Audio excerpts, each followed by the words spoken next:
اعوذ باللہ من الشیطان الرجیم بسم اللہ الرحمن الرحیم یا ایہا الذین آمنوا اے ایمان والو لا تحلوا نہ حلال سمجھو نہ بے حرمتی کرو شعائر اللہ اللہ تعالیٰ کے شعائر کی۔ نمبر 2 ولا الشہر الحرام نہ بے حرمتی کرو حرمت والے مہینوں کی۔ آگے نمبر 3 ولا الہدیہ اور نہ ہدی کی یعنی ان جانوروں کی جو اللہ کی نیاز کے طور پر کعبے کی طرف لے جائے جاتے ہیں۔ ولا القلائد اور نمبر 4 نہ ان جانوروں کی جن کے گلے میں پٹا ڈالا جاتا ہے اور ان کو قربانی کے لیے لے جاتے ہیں۔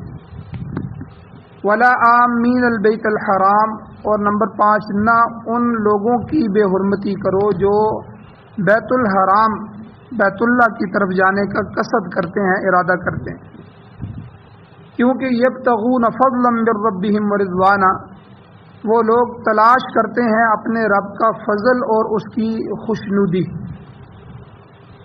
اور اگلا حکم اللہ نے فرمایا وَإِذَا حَلَلْتُمْ جب تم احرام سے نکل جاؤ حلال ہو جاؤ تو فَاصْطَادُوا پس تم شکار کر لو۔ وَلَا يَجْرِمَنَّكُمْ شَنَآنُ قَوْمٍ اور نہ آبادہ کرے تم کو کسی قوم کی دشمنی ان صدوکم جنہوں نے تم کو روکا عن المسجد الحرام مسجد حرام سے عمرہ نہیں کرنے دیا، ان کی دشمنی تمہیں اس بات پہ آمادہ نہ کر دے کہ ان تعتدوا کہ تم حد سے بڑھ جاؤ، تم ان پر زیادتی کرنے لگو۔ آگے اللہ نے فرمایا وتعاونوا علی البر والتقوی آپس میں نیکی اور تقوی کے کاموں پر نیکی اور تقوی کی بات پر تو تعاون کرو۔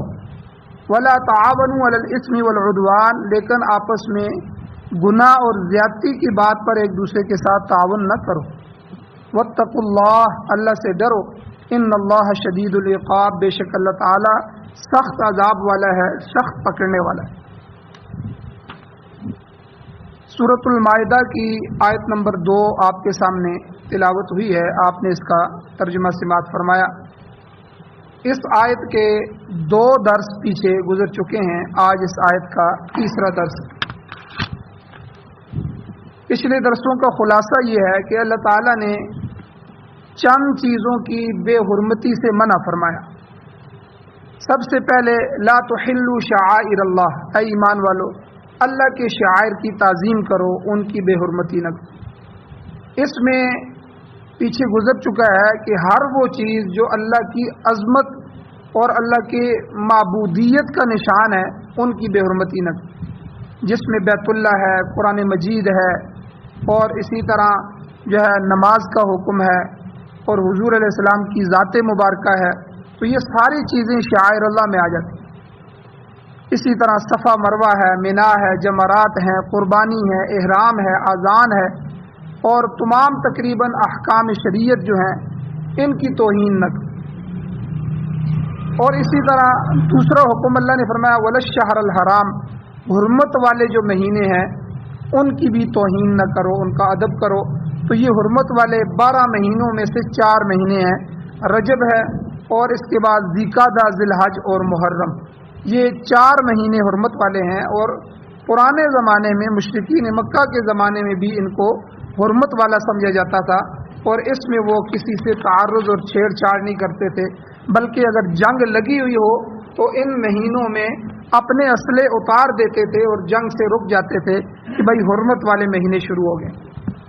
اور اسی طرح تیسرا اللہ نے فرمایا کہ بے حرمتی نہ کرو ولا الہدیہ ہدی کی یعنی وہ جانور کہ جن جانوروں کو بیت اللہ کے لیے اللہ کی نیاز کے لیے اللہ کے لیے اللہ کی رضا کے لیے بیت اللہ کی طرف بھیجا جاتا ہے کہ وہاں ان کو ذبح کیا جائے۔ اور ولا القلائد چوتھی چیز کہ قلائد وہ جانور کہ جن کے گلے میں پٹا ڈالا جاتا ہے اور خاص نشانی لگائی جاتی ہے تاکہ رستے میں جانے والے لوگوں کو پتہ چلے کہ یہ عام جانور نہیں ہے، یہ وہ جانور ہیں جو حاجی اور عمرہ کرنے والے حضرات جو ہے وہاں ذبح کرنے کے لیے لے جا رہے ہیں۔ تو ان دونوں قسم کے جانوروں کی بھی اللہ نے کہا کہ ادب کرو، ان کی بھی بے تکریمی اور ان کا بھی بے حرمتی نہ کرو۔ تفصیل پیچھے گزر چکی ہے۔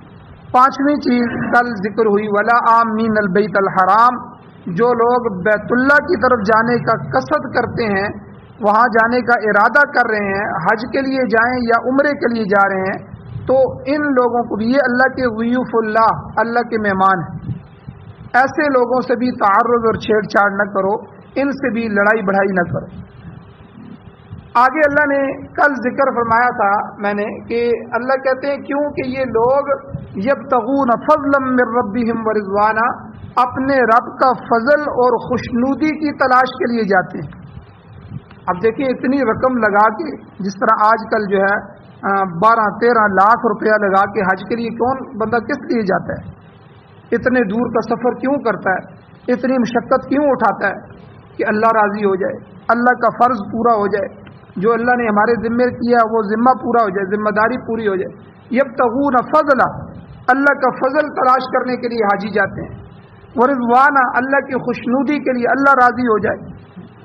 تو یہاں اللہ تعالیٰ نے فرمایا، اور کل میں نے صحابہ کرام کی صفات بھی بیان کی تھیں جو اللہ نے سورہ فتح کے اندر بیان فرمائی ہیں کہ محمد الرسول اللہ والذین معہ اشداء علی الکفار رحماء بینہم، کہ محمد صلی اللہ علیہ وسلم اور ان کے ساتھی صحابہ یہ کافروں کے لیے سخت ہیں اور آپس میں نرم دل ہیں۔ تراہم رکعا سجدا، تو دیکھے گا کہ وہ رکوع سجدے میں ہوتے ہیں، نماز پڑھ رہے ہوتے ہیں، اور جو ہے رات کو بھی تہجد پڑھ رہے ہوں گے، دن کی نمازیں پڑھ رہے ہوں گے، نوافل کا اہتمام کر رہے ہوں گے، تو رکوع سجدے میں کیوں؟ یبتغون فضلا من اللہ ورضوانا، کہ اللہ کا فضل اور اللہ کی طرف سے خوشنودی ہمیں مل جائے۔ تو یہ صحابہ کی صفات بیان کی۔ تو یہاں فضل سے اور رضوان سے کیا مراد؟ یبتغون فضلا من ربہم ورضوانا، حاجی جو جاتے ہیں، عمرہ کرنے والے جاتے ہیں، اللہ نے ان کے بارے میں بھی فرمایا کہ یہ لوگ بھی اللہ کے فضل کو، اللہ کی خوشنودی کو تلاش کرنے کے لیے جاتے ہیں۔ تو امام شاہ ولی اللہ محدث دہلوی رحمۃ اللہ علیہ فرماتے ہیں کہ فضل سے مراد ارتفاق ہے، ارتفاق، اور رضوان سے مراد اقتراب ہے، اللہ کا قرب۔ آپ نے شاہ ولی اللہ محدث دہلوی رحمۃ اللہ علیہ نے حکمت میں، اپنی حکمت میں یہ دو الفاظ استعمال فرمائے ہیں کہ ارتفاق اور اقتراب۔ اب ارتفاق کسے کہتے ہیں؟ ارتفاق کہتے ہیں کہ زندگی خوش اسلوبی سے گزر جائے، ہر انسان کی زندگی میں سکون آ جائے اور اس کی ضروریات پوری ہو جائیں اور انتہائی خوشی کے ساتھ اس کی زندگی بسر ہو جائے۔ اور اس کا دار و مدار کس پہ ہے کہ انسان کی زندگی اچھی گزر جائے؟ اس کا دار و مدار رزق حلال پر ہے، کہ بندے کو رزق حلال اتنا مل جائے کہ حرام کی طرف توجہ ہی نہیں جائے۔ اب دیکھیں جب بندہ مجبور ہو جاتا ہے، اس کے پاس کچھ بھی نہیں ہوتا، کھانے کے لیے بھی کچھ نہیں ہوتا، تو اس کے لیے تھوڑی دیر کے لیے عارضی طور پہ، وقتی طور پہ حرام بھی حلال ہو جاتا ہے۔ جیسے قرآن مجید میں فرمایا فمن اضطر غیر باغ ولا عاد، جو مجبور کر لیا گیا، اضطراری حالت میں آ گیا، تو اس کے لیے تو اب رزق حلال کتنی بڑی نعمت ہے جس کو اللہ عطا فرما دے، وہ فقر سے بچ جائے، محتاجگی سے بچ جائے، دوسرے کے سامنے ہاتھ پھیلانے سے بچ جائے، اس کی زندگی خوش اسلوبی سے گزر جائے، تو یہ زندگی اچھے طریقے سے گزر جائے، اس کے لیے یہ ہے کہ اے اللہ ہمیں رزق حلال عطا فرما۔ لہذا فضل کو اللہ تعالیٰ نے رزق حلال سے بھی تعبیر فرمایا ہے قرآن مجید میں۔ سورہ جمعہ ہے، سورہ جمعہ میں آپ 28واں سپارہ ہے، اللہ تعالیٰ فرماتے ہیں جمعہ کے بارے میں، یا ایھا الذین آمنوا، اے ایمان والو، اذا نودی للصلاۃ من یوم الجمعہ، جمعے کے دن جب تم کو اذان دی جائے، نماز کے لیے بلایا جائے، تو تم اپنی تجارت کو روک دو، فاسعوا الی ذکر اللہ، اللہ کے ذکر کے لیے بھاگ کے جاؤ، یعنی جمعہ پڑھنے کے لیے وہاں جلدی دوڑو، جلدی پہنچو۔ وذروا البیع، اور بیع کو چھوڑ دو۔ اب اگلی آیت میں اللہ کیا فرماتے ہیں؟ فَإِذَا قُضِيَتِ الصَّلَاةُ، جب نماز مکمل کر لی جائے، جمعہ تم نے ادا کر دیا ہے، پڑھ لیا ہے، فَانتَشِرُوا فِي الْأَرْضِ، اب تم زمین میں پھیل جاؤ، وَابْتَغُوا مِن فَضْلِ اللَّهِ، تو اللہ تعالیٰ کے فضل سے تلاش کرو، یعنی کیا مطلب؟ رزق حلال کرو، اپنے کاروبار اپنی دکانیں دوبارہ کھول لو۔ تو فضل کے اندر، فضل کا مفہوم بڑا وسیع ہے، اللہ سے اللہ کا فضل مانگنا چاہیے، لیکن فضل میں سر فہرست رزق حلال آتا ہے۔ بہت ساری چیزیں، ان میں سے پہلی چیز فہرست میں سب سے اوپر رزق حلال ہے۔ اسلام میں رزق حلال کو بڑی اہمیت حاصل ہے۔ جائز ذریعوں سے، حلال ذرائع سے روزی تلاش کرنا یہ جو ہے ضروری ہے، اس پر کوئی اسلام کے اندر پابندی نہیں۔ تو جمعے کے بارے میں کیا حکم فرمایا؟ آپ جمعے کو کاروبار کر سکتے ہیں، صبح کاروبار کریں، دکانیں کھولیں، اور جو ہے جمعے کا وقت آئے پھر اللہ کا حکم ہے فوراً دکانیں بند کرو، اذان ہوتے ہی آپ جمعے کی تیاری کرو اور جمعے کے لیے پہنچ جاؤ۔ اور جمعہ جب پڑھ لو، فَإِذَا قُضِيَتِ الصَّلَاةُ، نماز جب مکمل کر لی جائے تو فَانتَشِرُوا فِي الْأَرْضِ وَابْتَغُوا مِنْ فَضْلِ اللَّهِ، اب دوبارہ زمین میں پھیل جاؤ اور اللہ کے فضل کو تلاش کرو۔ تو یہاں اللہ کے فضل سے رزق حلال مراد ہے کہ آپ جمعے کے دن دوبارہ دکانیں بھی کھول سکتے ہیں، اس میں مکمل طور پر کام کاج بند کر دینا یہ ضروری نہیں ہے۔ ہاں اگر مصلحت کی وجہ سے مکمل تعطیل بھی کر دی جائے جمعے کو، بھئی چلو جمعہ ہم چھٹی کرتے ہیں، جس طرح آج کل ہمارے کاروبار اکثر جمعے کو بند ہوتے ہیں، دکانیں بند ہوتی ہیں، بازار بند ہوتے ہیں، تو اگر کسی مصلحت کی وجہ سے ہے تو اس میں بھی کوئی حرج نہیں ہے۔ تو بہرحال فضل سے مراد یہ ہے کہ زندگی کو خوش اسلوبی کے ساتھ، خوشی کے ساتھ، اچھے طریقے سے بسر کرنے کے لیے اپنے اور اپنے جو لواحقین ہیں، اولاد ہے، بیوی بچے ہیں، ان کے لیے رزق حلال حاصل کیا جائے۔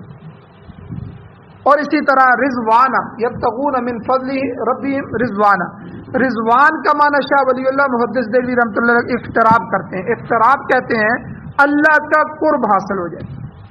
مومن ہر وقت یہ چاہتا ہے کہ مجھ سے اللہ راضی ہو جائے، اللہ کے مجھے قریب کر لیں، میرے درجے اللہ کے ہاں بڑھ جائیں۔ اب یہ جو جنت کے درجات ہوں گے تو سب سے بڑا درجہ جو اللہ کے بالکل قریب ہوگا وہ مقام محمود ہوگا، جو اللہ تعالیٰ حضور علیہ السلام کو نصیب فرمائیں۔ پھر اسی طرح انبیاء کے درجات ہوں گے جو حضور کے بعد اللہ کے قریب ہوں گے، پھر اسی طرح درجہ بدرجہ، ٹھیک ہے۔ تو ہر بندہ دنیا میں کوشش کرے، نمازیں زیادہ پڑھے، زکوٰۃ دے، صدقے خیرات کرے، حج اور عمرے ادا کرے اور اللہ کے راستے میں خوب خرچ کرتا رہے، تاکہ میرے یہ درجات اللہ کے قریب ہوتے رہیں۔ اس کو رضوان کہتے ہیں، یہ اللہ کی خوشی ہے۔ جس کو آدمی جس سے زیادہ خوش ہوتا ہے اس کو زیادہ قریب رکھتا ہے۔ آپ اولاد میں سے بھی دیکھیں، بعض دفعہ کوئی اولاد، کوئی بیٹا زیادہ فرمانبردار ہوتا ہے تو والدین کے وہ زیادہ قریب ہو جاتا ہے۔ اسی طرح جو اللہ کو سب سے زیادہ راضی کرے گا، اللہ تعالیٰ اس سے سب سے زیادہ راضی ہو جائے گا۔ اور یہ چیز کس سے حاصل ہوتی ہے؟ یہ چیز نیکی کرنے سے، عبادات کرنے سے، احکام الہی جو ہیں، جتنے بھی اللہ کے حکم ہیں ان کی تعمیل کرنے سے حاصل ہوتی ہے۔ جیسا کہ اس آیت میں فرمایا کہ شعائر اللہ کی تعظیم کرو، ان کا ادب کرو، یہ بھی اقتراب الہی کا ایک ذریعہ ہے، اللہ اس سے بھی قریب کرتے ہیں۔ تو بہرحال فرمایا کہ ان عازمین حج و عمرہ جو ہیں، حج اور عمرہ کے عزم کرنے والے، جانے والے، ان کا بھی احترام کرو، جو یبتغون من فضل ربہم ورضوانہ، جو یبتغون فضلا من ربہم ورضوانہ، جو اللہ تعالیٰ کے فضل اور اس کی خوشنودی کی تلاش کے لیے وہاں جاتے ہیں۔ اب یہاں سے علماء نے ایک مسئلہ بھی لکھا ہے کہ یہاں سے یہ بھی معلوم ہوتا ہے کہ حج کے سفر میں یا عمرہ کے سفر کے دوران اگر جائز ذریعے سے اکتساب رزق کیا جائے، روزی کمائی جائے، تو تجارت کی جائے، تو اس میں بھی کوئی حرج نہیں ہے، بشرطے کہ نیت محض تجارت کی نہ ہو، نیت خالص حج اور عمرے کی ہو۔ اگر خالص حج کے لیے نیت کر کے جاتا ہے تو پھر وہاں جا کے کچھ نہ کچھ تجارت کر لیتا ہے، کچھ خرید لیتا ہے وہاں سے گھر کے لیے، جیسے اکثر حجی جو ہے وہ حج کے لیے جاتے ہیں لیکن وہاں سے آتے ہوئے اپنے لیے کچھ تھوڑا سا سونا لے لیتے ہیں، یا کوئی وہاں کی قیمتی چیز وہاں سے لے لیتے ہیں، یا کوئی کھجور پانی لے لیتے ہیں، یا کوئی اور چیز وہاں سے لے لیتے ہیں، یا کچھ وہاں جو ہے لین دین کر دیتے ہیں، تو اس میں بھی کوئی حرج نہیں، اس کی ممانعت بھی نہیں ہے۔ سورہ بقرہ کے اندر موجود ہے، واضح طور پہ اللہ نے فرما دیا لیس علیکم جناح ان تبتغوا فضلا من ربکم، تم پر کوئی حرج نہیں ہے کہ تم اپنے رب کا فضل تلاش کرو، یعنی تجارت وغیرہ کرو۔ لیکن بعض لوگوں کو دیکھا گیا ہے کہ ان کی ابتدائی جو نیت ہوتی ہے وہ محض مال لے جانے کے لیے ہوتی ہے اور وہاں سے مال لانے کے لیے ہوتی ہے. حج اور عمرے کو تو وہ ایک سبب بناتے ہیں کہ بھائی اس کے علاوہ سعودی حکومت جانے نہیں دیتی, چلو یار عمرے کی نیت سے ہی چلے جاتے ہیں تو وہاں جا کے ہم تجارت کریں. تو یاد رکھیں اس کو حج اور عمرے کے ثواب نہیں ملے گا, اس قسم کا حج درست نہیں ہے, بلکہ یہ تجارت میں ہی آئے گا. اللہ تعالیٰ نے, اللہ کے نبی نے فرما دیا انما الاعمال بالنیات, عملوں کا دار و مدار نیتوں پر ہے. اب نماز جیسی عبادت, زکوٰۃ جیسی عبادت اور حج جیسی عبادت بھی اگر بندہ اس لیے کرے کہ لوگ مجھے حاجی نمازی کہیں, لوگوں کے دکھلاوے کے لیے کرے, تو یہ ریاکاری میں آ کے اس عمل کو ضائع کر دے گا, بلکہ اس پر اللہ کی طرف سے گرفت ہوگی, اللہ پکڑیں گے. تو اس لیے بعض لوگوں کی ابتدائی نیت جو ہوتی ہے وہ مال لے جانے کی اور مال لانے کی ہوتی ہے. حج کو صرف وہ اپنا ذریعہ بناتے ہیں. اور اسی طرح بعض لوگوں کی نیت سیر و تفریح کی ہوتی ہے, چلو یار ہم ہر سال لوگوں, اللہ نے پیسہ دیا, دولت دی ہے, کبھی تھائی لینڈ, کبھی دبئی, کبھی کہاں سیر کرتے رہتے ہیں, کبھی یورپ جاتے ہیں, چلو یار اس سال جو ہے مکہ مدینہ ہو کے آ جاتے ہیں. تو اب یہ حج کے لیے نہیں جا رہے, بلکہ یہ سیر سپاٹے کے لیے جا رہے. تو یاد رکھیں کہ امریکہ کی, یورپ کی سیر نہ ہوئی تو مکہ مدینہ کی کر لی, تو یہ بھی نیت درست نہیں, کیونکہ نیت خالص حج اور یا خالص عمرے کی ہونی چاہیے, کیونکہ یہ عام عبادتیں نہیں ہیں, یہ بڑی عبادات ہیں. تو اس سفر میں مال بھی خرچ ہوتا ہے, اور مال خرچ کرنے کے علاوہ جسمانی مشقت بھی اٹھانی پڑتی ہے, تو اس میں بڑی پابندیاں بھی ہیں, اور یہ اعلیٰ درجے کی عبادت ہے جسے خلوص کے ساتھ, خلوص نیت کے ساتھ ہی ادا کرنا چاہیے. تاہم ضمناً اس کے ساتھ اگر کوئی چیز خرید و فروخت کر لی جائے, تجارت کر لی جائے, تو وہ بھی مباح ہے, لیکن وہ اس کے ضمن میں ہو. اصل حج عمرے کے لیے جائے تو کچھ 2-4 چیزیں اگر خرید فروخت کر لے تو اس کا کوئی حرج نہیں. ایک چیز تو یہاں یہ ختم ہوگی. اگلی جو ہے اس صورت کی اگلا حکم کیا ہے کہ اس سے پہلی جو آیت ہے اس میں اللہ تعالیٰ نے فرمایا تھا کہ بعض جانوروں کو چھوڑ کر تم پر کچھ مویشی حلال کیے گئے ہیں, غیر محل الصید وانتم حرم, البتہ احرام کی حالت میں شکار کرنے کی ممانعت تھی. یہ پیچھے حکم گزر چکا کہ جب احرام باندھ لیا جاتا ہے, حج اور عمرے کرنے والا احرام میں آ جاتا ہے, تو احرام کی حالت میں اس پر پابندیاں آ جاتی ہیں. یاد رکھیں بیت اللہ مکہ مکرمہ کے ارد گرد چاروں طرف دور دور تک میقات ہیں. میقات ان جگہوں کو کہتے ہیں کہ عراق والے, سعودیہ والے, ایران والے یا پاکستان والے بیت اللہ کے ارد گرد دنیا سے جس طرف سے بھی لوگ حج کے لیے عمرے کے لیے آتے ہیں ان کے لیے ایک جگہ باہر مقرر ہے, اس کو میقات کہتے ہیں. اس کے باہر سے وہ احرام باندھیں. یہاں تو ایئرپورٹ سے بھی احرام بندھوا دیا جاتا ہے, کیونکہ جہاز وہاں سے آگے گزر جاتا ہے میقات سے, یا جو ہے وہاں جہاز کے اندر ہی اعلان کر دیتے ہیں. تو اس لیے میقات سے پہلے جو ہے وہ حج اور عمرے کا احرام باندھنا ضروری ہے. تو جب کوئی شخص حج یا عمرے کی ادائیگی کے لیے میقات سے احرام باندھ لیتا ہے تو اس پر بعض پابندیاں عائد ہو جاتی ہیں. مثلا مرد سلا ہوا کپڑا نہیں پہن سکتا, 2 کپڑوں میں احرام باندھے گا. پورا جوتا نہیں پہن سکتا, جوتے میں چونکہ پاؤں کی اوپر والی ہڈی, پچھلی ہڈی جو ہے اس کو ڈانپنا یہ منع ہے احرام کی حالت میں, اس لیے سمپل سا جوتا ہے وہ پہنتا ہے. جراب نہیں پہن سکتا, خوشبو استعمال نہیں کر سکتا احرام کی حالت میں, چہرہ ڈھانپ نہیں سکتا, بیوی کے قریب نہیں جا سکتا, کسی سے لڑائی جھگڑا نہیں کر سکتا, گالی گلوچ نہیں کر سکتا.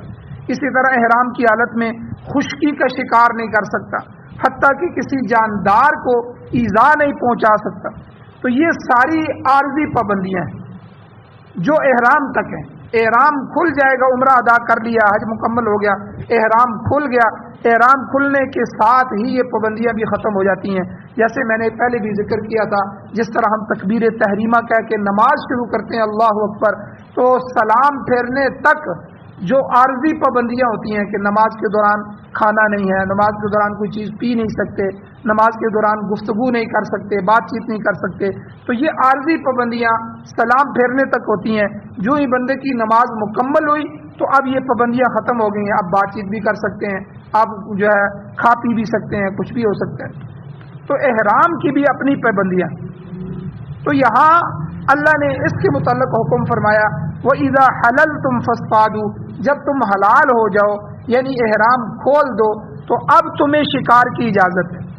اب احرام کی حالت میں جو شکار ممنوع ہو گیا تھا، منع ہو گیا تھا، اب یہ تمہارے لیے اب مباح ہے، جائز ہے اگر تم شکار کرنا چاہو. اب فتح مکہ سے پہلے اگلا حکم کیا ہے، یہ مسئلہ بھی بیان ہو گیا. اگلا حکم یہ کہ فتح مکہ سے پہلے مسلمانوں کو حج، عمرہ اور طواف یعنی زیارت بیت اللہ کی اجازت نہیں تھی. کفار مکہ نے مسلمانوں کا یہ حق سلب کر لیا تھا، یہ حق چھین لیا تھا. چنانچہ آپ دیکھیں انہوں نے ظلم کیے مسلمانوں پر، ہجرت میں مجبور کر دیا، ہجرت کر کے وہ مدینہ میں آئے. اب مدینہ سے 6 ہجری کو جب صحابہ کی جماعت کے ساتھ حضور علیہ السلام کی معیت میں عمرہ کرنے کے لیے جب حضور گئے تو مشرکین نے انہیں روک دیا کہ آپ عمرے کے لیے نہیں آ سکتے. اب پھر صلح حدیبیہ ہو گئی کہ آپ اس سال نہیں جا سکتے، اگلے سال آ کے کریں، یہ ہم نہیں کرنے دیں گے. تو لہذا مسلمانوں کو عمرے کے بغیر واپس لوٹنا پڑا. تو اب آیت کے اگلے حصے میں کفار کی طرف سے اسی قسم کی جو اسلام کی دشمنی ہے اس طرف اللہ اشارہ فرما رہے ہیں. اللہ کہتے ہیں وَلَا يَجْرِمَنَّكُمْ شَنَآنُ قَوْمٍ، کسی قوم کی دشمنی تمہیں اس چیز پہ ابھار نہ دے، اس کی طرف آمادہ نہ کر دے، ان صدوکم عن المسجد الحرام، جنہوں نے تمہیں مسجد حرام سے روکا تھا، کہ ان تعتدوا، کہ تم زیادتی پہ اتر آؤ، تو تم ان پر تعدی کرو، تم ان پر ظلم کرو، یہ اسلام کی طرف سے تمہیں اجازت نہیں. اسلام کی کمزوری کے زمانے میں جو کچھ ہو گیا سو ہو گیا، اس سے درگزر کرو، اسے معاف کرو. اور انہوں نے تمہیں ظلم کرتے ہوئے تم سے زمینیں چھین لی، تم سے مکہ چھین لیا، تمہیں گھر سے بے گھر کر دیا، ہجرت پہ مجبور کر دیا، مدینہ آ گئے، پھر وہ یہاں سے تم گئے اور تمہیں احرام سے 6 سال بعد جو ہے تمہیں احرام اور جانوروں کی حالت میں کہ تم جانور بھی لے کے گئے تھے، جنگ کے لیے نہیں گئے تھے، پھر بھی تمہیں عمرہ نہیں کرنے دیا. اتنا کچھ کرنے کے باوجود اللہ کہہ رہے ہیں غصہ نہیں کرنا اور تم نے زیادتی نہیں کرنا، درگزر کر دو. اب اللہ نے تمہیں غلبہ دے دیا ہے، مکہ فتح ہو گیا ہے، تو اب تم بھی ان پر اسی طرح زیادتی نہ شروع کر دو جس طرح مشرکین تم پر کرتے رہے، ورنہ تمہارے اور ان کے درمیان فرق نہیں رہے گا. تو مقصد یہ ہے کہ یہ مسلمان کی شان کے خلاف ہے کہ وہ برائی کا بدلہ برائی سے دے. مفسر قرآن مولانا اشرف علی تھانوی رحمۃ اللہ علیہ یہاں فرماتے ہیں کہ الحب فی اللہ والبغض للہ، کہ اللہ کے لیے کسی سے محبت کرنا اور اللہ کے لیے کسی سے نفرت کرنا، اس میں بھی حد سے نہیں بڑھنا چاہیے. مثلا مسلمان سے محبت کرے اللہ کے لیے کہ یہ اللہ کا بندہ ہے، مسلمان ہے، قرآن کو ماننے والا ہے، میرا بھائی ہے، لیکن اتنی بھی محبت نہ کرے کہ مسلمان ظالم ہو تو اب مسلمان ہونے کی وجہ سے اس کا ساتھ دے رہا ہے ظالم کا، یہ محبت میں غلو ہے. اور کافر سے نفرت اس لیے کی جاتی ہے کہ کافر اللہ کا دشمن ہے، اللہ کا انکار کرنے والا ہے، نبی علیہ السلام کا دشمن ہے. لیکن کافر سے اتنی نفرت بھی نہ کی جائے، حد سے نہ بڑھا جائے کہ کافر پر ظلم کیا جائے، کوئی زیادتی اس پر کر لی جائے. یہ تو عیسائی ہیں جی، یہ تو یہودی ہیں. آپ دیکھیں یہاں اس آیت میں اللہ تعالیٰ مسلمانوں کو منع فرما رہے ہیں کہ بے شک انہوں نے آپ کو مکہ سے نکال دیا، انہوں نے آپ کو تپتی ہوئی ریتوں پر لٹایا، انہوں نے آپ کے جسم کو انگاروں پہ رکھا، انہوں نے جو ہے کئی مسلمانوں کو 2 لخت کر دیا. پھر وہ وہاں سے چل کے غزوہ بدر ہوا، یہاں آ کے انہوں نے جنگیں کی، احد کے اندر انہوں نے جنگ برپا کی اور عمرے سے تم کو روک دیا. لیکن آج اللہ نے تمہیں غلبہ دیا ہے، مکہ فتح ہو گیا ہے، تو تمہارے لیے یہ جائز نہیں ہے کہ جو کام انہوں نے کیے تھے تم ان کے ساتھ کرو، درگزر کر دو، معاف کر دو. تو یہ اسلام کا ترہ امتیاز ہے، یہ وہ اعلی اخلاق ہیں.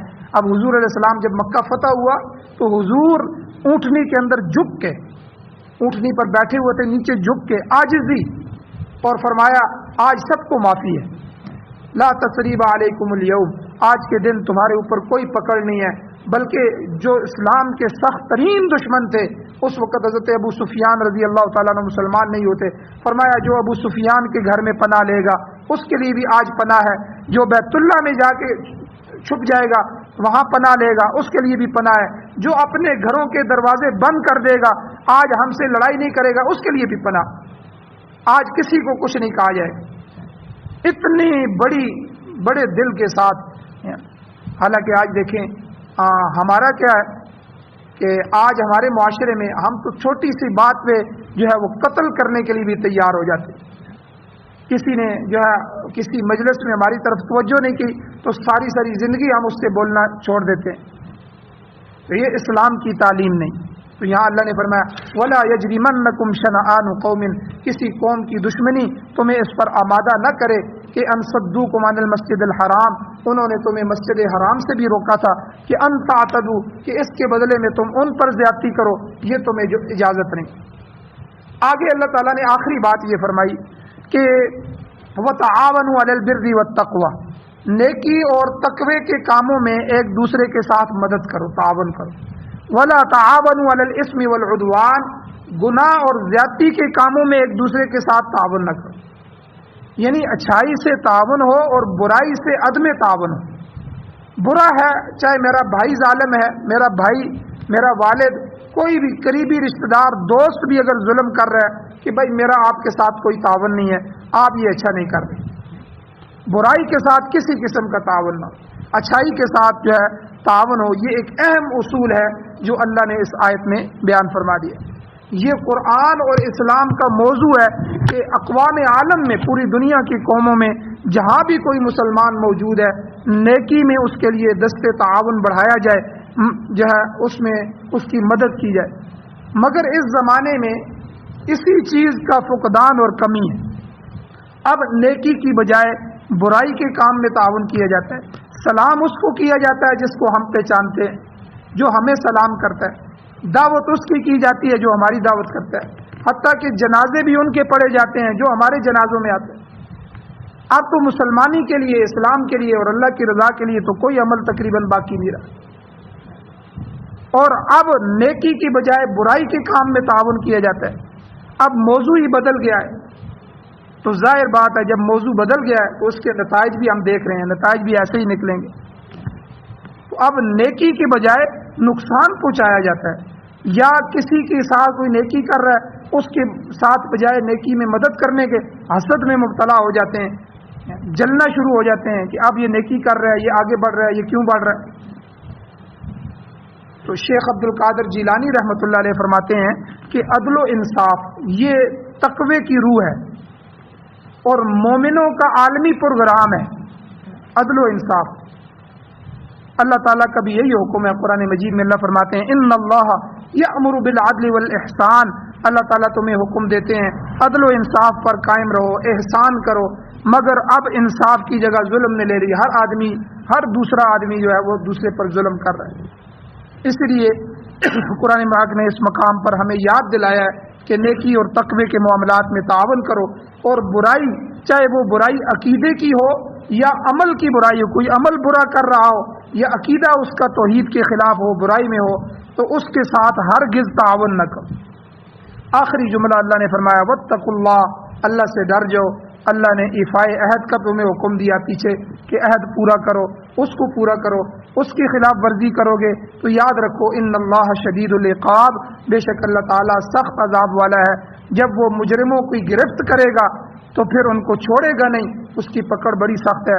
کوئی شخص جو اللہ کے قوانین کے خلاف کرتا ہے، حلال اور حرام سے بے نیاز ہو جاتا ہے، کوئی فرق نہیں کرتا، رشوت بھی دے رہا ہے، ٹھیک ہے، سود کا مال بھی آ رہا ہے، جوا بھی آ رہا ہے اور غلط طریقوں سے بھی کما رہا ہے، حلال حرام کی کوئی اس سے بے نیاز ہے، اسی طرح اللہ کے شعائر کی بے حرمتی کرتا ہے، برائی میں تعاون کرنے والا ہے، تو یاد رکھیے وہ اس کی گرفت سے بچ نہیں سکتا۔